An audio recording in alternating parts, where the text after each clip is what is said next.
मनोरे पाहायला भेटतात. सध्या 2 मजले, इकडे 3 मजले आहे. पहिल्याच्या चौथीच्या पुस्तकामध्ये फ्रंट साईडला यांचेच फुटेज पाहायला मिळतात. ह्याला इतिहासामध्ये सप्त मनोरे म्हणण्यात आलेले बघा. सध्या 2 मजली आहे. छत्रपती शिवाजी महाराजांच्या काळामध्ये एकावर एक असा 7 मजली होतं. 7व्या मजल्यापासून खालच्या मजल्यापर्यंत तांब्याची पाईपलाईन सोडण्यात आली होती. छोटे छोटे छिद्र केले जायचे, आतमध्ये 500 दिवळे पेटवले जायचे, पैठणी मखमली कपड्याचं कोटिंग असायचं आणि आतमध्ये या पुढे ज्या बाल्कनी ज्या राजांच्या साराने गडावरती राहायच्या त्या ह्या बाल्कनीमध्ये पुढे यायच्या. एकदा की पाणी सोडलं की कारंजे उडले जायचे, दिव्यांचा प्रकाश कारंजांवरती पडला जायचा, दिव्या आणि ह्याच प्रतिबिंब खालच्या गंगासागरात पडायचं. तेव्हाची वैभवता आम्ही आज फक्त इमॅजिनच करू शकतो. हा देखील 7 मजली होता. हा विजयाचा प्रतीक विजयस्तंभ. आपल्या राजाने हिंदवी स्वराज्यात नवीन गडकोट सामील केला की याच्या 7व्या मजल्यावरती भला मोठा भगवा ध्वज फडकवला जायचा, जे गडावर राहणाऱ्या प्रजेला कळून चुकायचं की आपल्या राजाने हिंदवी स्वराज्यात नवीन गडकोट सामील केलेला आहे. विजयाचं प्रतीक विजयस्तंभ. आता ज्या रोपे केबल काढणीचे शिवभक्त गडावरती येतात तोच पश्चिमेचा कडा, हिरकणी मातेचा कडा, जी माता आपल्या बाळाकरिता 1375 फुटाचा ताजीव कडा रात्रीच्या वेळेला उतरून गेली होती बघा. तोच हिरकणी बुरुज बघा. तिच्यावर एक छोटीशी कविता आहे. या रायगडावर राजधानी ती होती शिवछत्रपतींची आणि कथा सांगतो ऐकवते तिल हिरकणी बुरुजाची.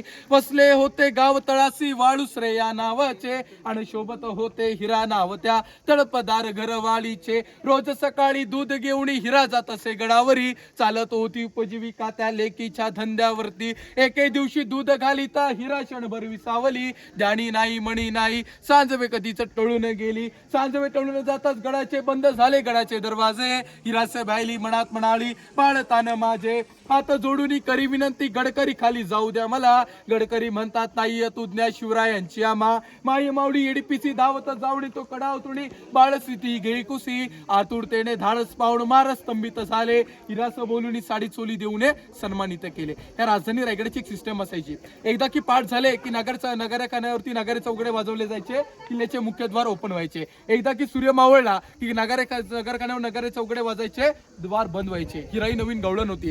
या राजधानी रायगडाचे गडकोटेचे नियम तिला काही माहिती नव्हते. कोजागिरी पौर्णिमेचा उत्सव राजधानी रायगडावरती होता. ती गवळण दूध घेऊन गडावरती आली. हा रायगड 1200 एकरामध्ये पाहता पाहता मग्न होऊन गेली. तिला देखील सुद्धा कळून चुकलं नाही की सांजवे कधी टळून जाते. सांजवे टळून जातात, नगरखान्यावरती नगारे चौघडे वाजतात, किल्ल्याचे द्वार बंद होतात. आता त्या मायमाऊलीला आपल्या बाळाची आठवू लागतात. ती धावत धावत 500 पायऱ्या उतरून दरवाजाकडे जाते. दरवाजावरती असतात सांगोजी काटकर. सांगोजी काटकरांना म्हणते की सांगोजी काटकर मला खाली जाऊ द्या, अहो माझं 2 महिन्याचं बाळ आहे, अहो दुधाशिवाय काही राहू शकत नाही. ते काय म्हणतात की आम्हाला शिवरायांची आतुद्या नाही. माय माऊली तुझी राहण्याची व्यवस्था आम्ही रायगडावरती करतो. पाठ झाले, दरवाजे उघडले की तू गडावरून उतरून जा. तिची राहण्याची व्यवस्था गडावरती करतात, पण त्या मायमाऊलीला काही राहत नाही. ती पुन्हा एकदा 1200 एकराला वेढा मारते आणि पश्चिमेचा कडा दिसतो बडकं त्याच ठिकाणी ठेवते आणि स्वतःच जीवाचं न परवा करता रात्रीच्या वेळेला तो कडा उतरून गावामध्ये जाते. पाठ होतात, नगारे चौघडे वाजतात, किल्ल्याचे द्वार ओपन होतात. सांगोजी काटकर कासई सो लागतात. कारण जी मायमाऊली आपल्याला तेव्हा एवढी विनवणी करत होती की मला खाली जाऊ द्या, माझं 2 महिन्याचं बाळ आहे, आता एवढी कुठे वेळ झालेली कुठे दिसत नाही. ते राजांकडे येतात, राजांना सांगतात. राजे 2 सरदार पाठवतात त्या 1200 एकराला छाननी करण्यासाठी. छाननी केल्याचं तर कळून चुकतं की हिरा गावामध्ये पोहोचलेली आहे. मग राजे 2 सरदार पाठवतात हिराला गावामधून गडावरती आणण्यासाठी.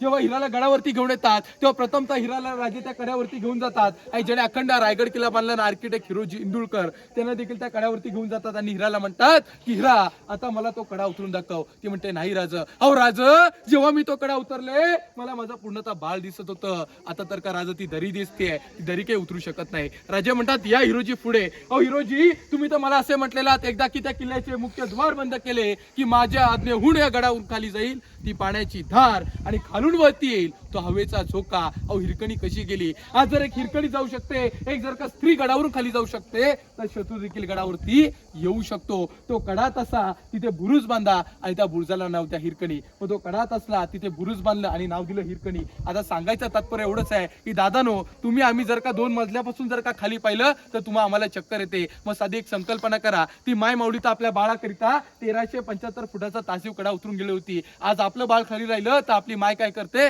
साईडच्याला फोन लावते, आमचं बाळ खाली राहिलेलं आहे, फ्रीज मध्ये दूध आहे, ते दूध पाजून घ्या. त्या मायमाऊलींनी तसं केलं का हो? नाही ना. स्वतःच जीवाचं न परवा करता रात्रीच्या वेळेला तो कडा उतरून गेली होती. एका मायेची माया आपण पाहू शकतोच बघा.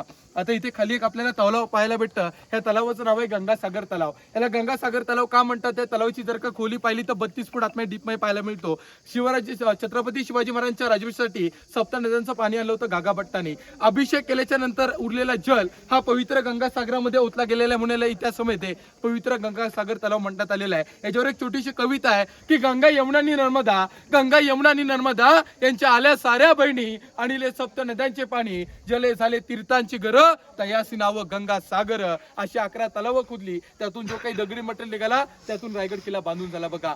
आता याच्याच पुढे एक तुम्हाला टोक पाहायला भेटतो, टकमक टोक. छत्रपती शिवाजी महाराजांनी कधीच कुणाला कडेलोट केला नाही, ढकललं नाही, लोटलं नाही. मात्र छत्रपती संभाजी महाराज मात्र कुणाला सोडलंच नव्हतं. मालसावंत होते, त्यांना इथूनच टकमक करून कडेलोट करण्यात आला होता आणि अनाजी पंतांना हातीच्या पायाखाली देण्यात आलं होतं. हे जेवढे होल दिसत आहेत हे सगळे टेहळणी बुरुज आहेत, पहारेकरांची जागा. आता आपण राजांचा छत्रपती शिवाजी महाराजांचा ज्या ठिकाणी राज्याभिषेक झाला होता तो राज दरबार आता पाहायला आपण पुढे जाणार आहोत. बोला पुण्यश्लोक छत्रपती श्री शिवाजी महाराज की जय.